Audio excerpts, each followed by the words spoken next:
Imagina una persona con una obsesión bastante particular: encontrar atajos. ¿Lo tienes? Bien, pues es todo lo que necesitas para seguir el hilo de esta historia.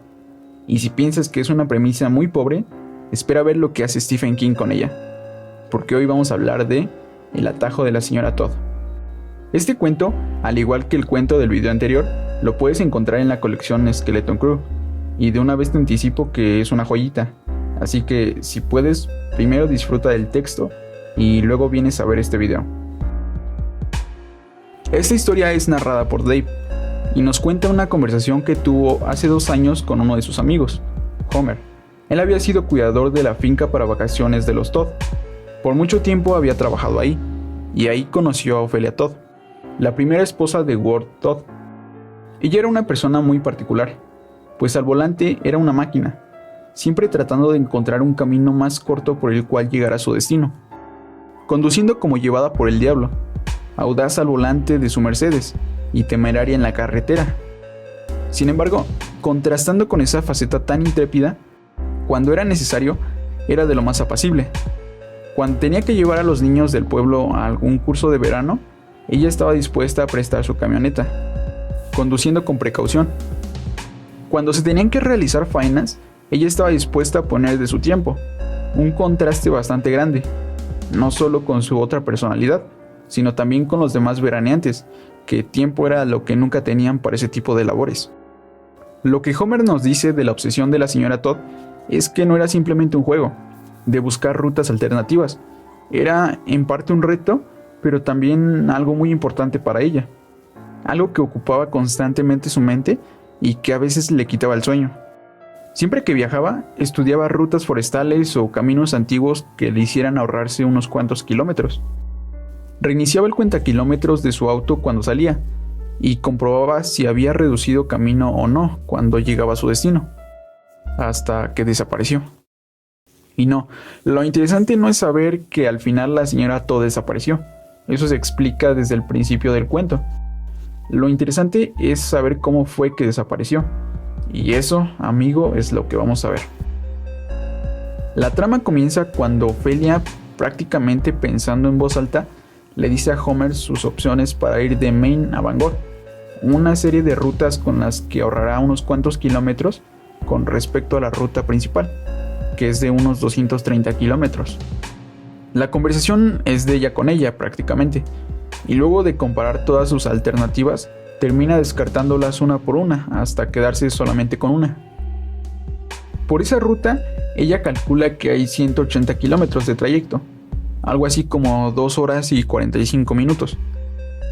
Al ver a Homer un poco incrédulo, toma las llaves del auto y lo invita a acompañarla para comprobarlo. No obstante, en esta ocasión Homer no fue, pero al llegar a su casa, Homer tomó un mapa y trazó una línea recta de Maine a Bangor, y calculó que había una distancia de 130 kilómetros entre ambas poblaciones. Así que era totalmente posible la ruta de Ophelia. A la primavera siguiente, cuando la señora Todd regresó a Maine, Homer le preguntó si la invitación de la ruta alternativa a Bangor estaba aún en pie. Sorprendida pero contenta, ella le dijo que sí, y le comentó que el trayecto lo harían en 2 horas y media. Había superado su marca anterior, y de esta manera emprendieron el viaje. Homer, quien había vivido toda su vida en Maine, conocía las carreteras por las cuales circulaban. Sin embargo, en determinado punto dejó de conocer los caminos por los que transitaban, que daban la impresión de no haber sido usados en mucho tiempo. Llegaron a un camino llamado la Calzada B, el cual Homer desconocía completamente, y ahí fue donde empezó lo extraño, pues el paisaje era totalmente anormal. El bosque se movía, la hierba y los árboles se balanceaban de forma no natural, y sus hojas no correspondían a las de un árbol común y corriente. Uno de esos árboles le arrebató la gorra a Homer, que no daba crédito a lo que estaba sucediendo. Sin embargo, Ophelia parecía estar disfrutando del viaje. De alguna forma aquello le resultaba emocionante. No tardaron en llegar a su destino, que era un restaurante en Bangor. Sin embargo, Homer notaba que lo que vio en aquel camino era tan extraordinario que hasta le parecía ajeno. La forma de actuar de Ophelia, tan serena, aún frente a todo lo que había en aquella carretera, y todas esas cosas que eran imposibles le hacían sentir que todo fue un sueño. Y en esta parte de la historia es donde el autor intenta conectar con el lector, pues tanto Homer como Dave nos relatan situaciones que vivieron, que son completamente imposibles de asimilar, cosas que no tienen sentido para la razón, que rompen la lógica de la realidad. A esto se refieren cuando dicen que hay agujeros en las cosas, situaciones que es mejor recordar como sueños para no herir la razón. Y es que al leer esto, te hace pensar en situaciones que quizás has vivido donde lo que pasó fue tan extraño que al no encontrar una explicación cuerda, no sabes si eso de verdad pasó o fue producto de una alucinación. De esta forma, el autor te genera empatía por los personajes, pues ahora compartes algo con ellos. Esto es simplemente magistral. Luego de la cena, la señora Todd se tuvo que quedar en Bangor por un imprevisto y le pidió a Homer que regresara su auto a su finca. Homer aceptó, pero claramente no usó el atajo. No se imaginaba qué clase de cosas habría en ese bosque por la noche. Homer solo volvió a ver a la señora Todd 2 veces más. La penúltima vez, Ofelia estaba radiante, lucía espectacular y estaba emocionada, pues según le dijo a Homer, había encontrado más rutas alternativas que habían reducido el trayecto a solo 110 kilómetros. Momento, ¿cuál era la distancia en línea recta?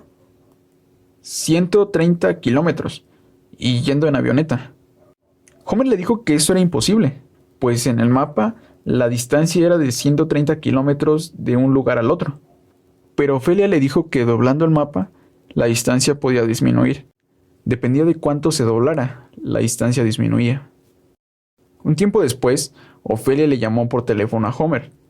Le dijo que tenía que ir a Maine, pero que no tenía llaves de la casa, que por favor le fuera a abrir cuando llegara.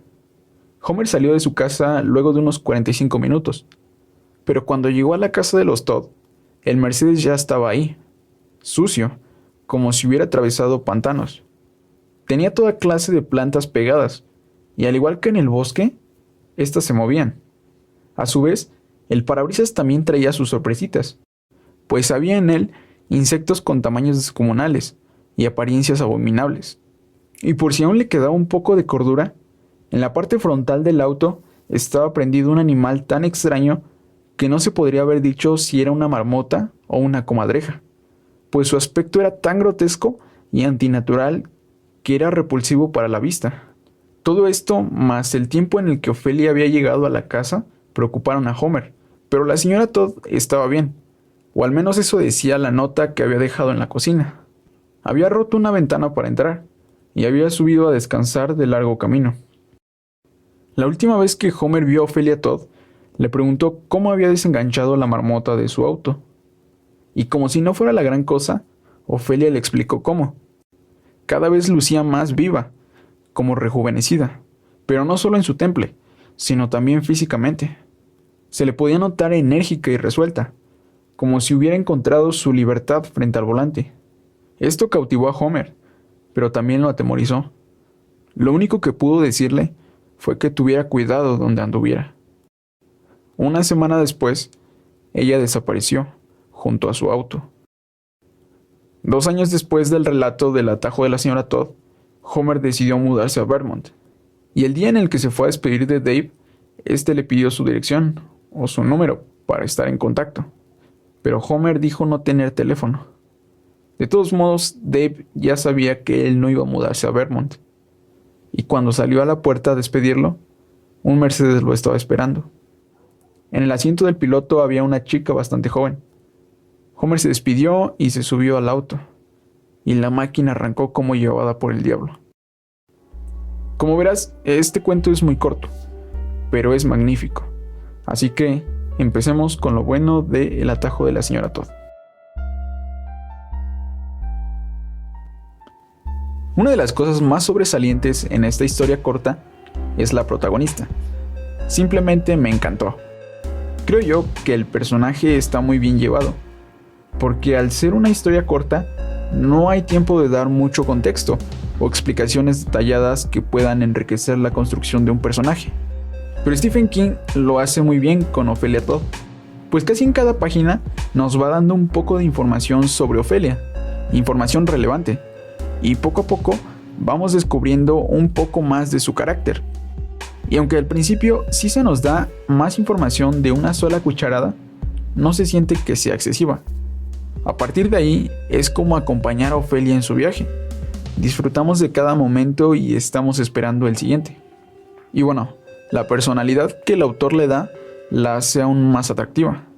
Creo que este es el ingrediente principal de la historia, porque el concepto no es muy complejo, aunque también se usa de manera espectacular.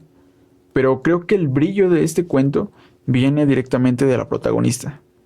Los demás personajes no tienen mucho desarrollo, pero eso no importa, porque la historia gira alrededor de la señora Todd. Aún así, con unas pocas acciones, puedes ver la relación que hay entre ellos, y se siente bastante agradable. Primero, entre Ofelia y Homer. Desde que hablan por primera vez, se nota la confianza que hay entre ellos.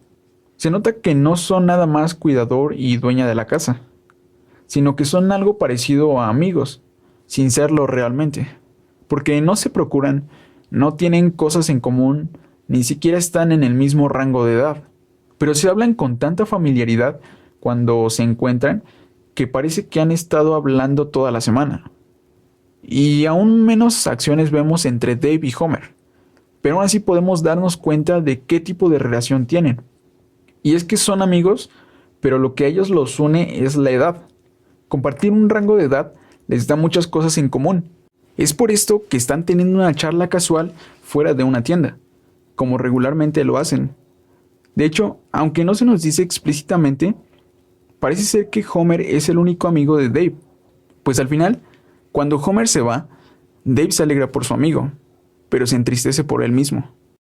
Es una relación que no ocupa casi nada de tiempo en la historia, pero está ahí, implícita, y le da mucho valor a estos personajes. Y bueno, de lo que casi siempre voy a decir de Stephen King es la narración. En esta ocasión se nos relata el cuento desde la boca de Dave, y se siente bastante natural. Es una historia relajada y que encaja muy bien con el contexto. Una plática entre dos adultos mayores. No voy a decir mucho de esto, pero es genial lo que el escritor hace. Y por último, como decía al principio, este cuento es una joyita, pues es el primer cuento que veo de Stephen King que se enfoca más en la fantasía que en el terror. No sé si tendrá otros que también sean de fantasía, pero de lo que he leído de él, es el primero que me encuentro. Y aunque la fantasía no es mi género favorito, me gustó cómo lo enfocó el autor. Tiene algunos momentos de suspenso y algunos rasgos de terror, pero no es ahí donde el autor quiere llegar. Es una mezcla, pero en la temática domina la fantasía. Mucho que halagar, pero ¿es perfecto este cuento? No, creo que tiene pequeñas cosas que señalar, así que pasamos con lo no tan bueno. La verdad es que son cosas no muy importantes, pero aún así las decimos. Cuando la señora Todd está dando las opciones que tiene para ir de Maine a Bangor, da los detalles de cada ruta, da los nombres de los caminos, las carreteras, por donde va a cruzar y así. Entonces, creo que si no vives en Maine, te va a costar mantener la atención en el texto. A mí me pasó que llegué a esa parte y todas esas instrucciones me quitaron la atención que tenía en la lectura. No es muy larga esa parte, pero creo que sí te desconcentra. Igual no se me ocurre otra manera para narrar esto. Sería más engorroso dar las instrucciones de la manera que tú las das cuando te preguntan en la calle dónde está X lugar. Y lo último que quería señalar es que en todo el cuento se nos presenta el entorno del atajo como algo peligroso. La señora Todd recibió un rasguño de los árboles y a Homer casi le sustraen la cabeza. Las plantas que se movían estuvieron a punto de engullir el dedo de Homer cuando las quiso tocar, y las criaturas extrañas parecían más bien peligrosas. Con estas descripciones, lo que te imaginas es que si desapareces en este bosque, lo más probable es que te hayan comido. Sin embargo, a la señora Todd no le sucede nada, más que el rasguño. Es más, ella se siente bien ahí, como si fuera su parque de diversiones. Es un contraste que no entiendo muy bien, pues creí que el bosque iba a ser algo así como un sitio indeseable. Sin embargo, termina siendo el paraíso. Quizá fue que el autor no quería olvidarse de su género favorito en este cuento, y lo incluyó de este modo. Creo que es una de las obras en donde se puede apreciar los puntos fuertes de Stephen King, así que, si puedes darle una leída, te lo recomiendo totalmente. Yo digo que la señora Todd ya sabía de la existencia de ese bosque, y por eso tenía la obsesión con los atajos. En realidad estaba buscando ese lugar.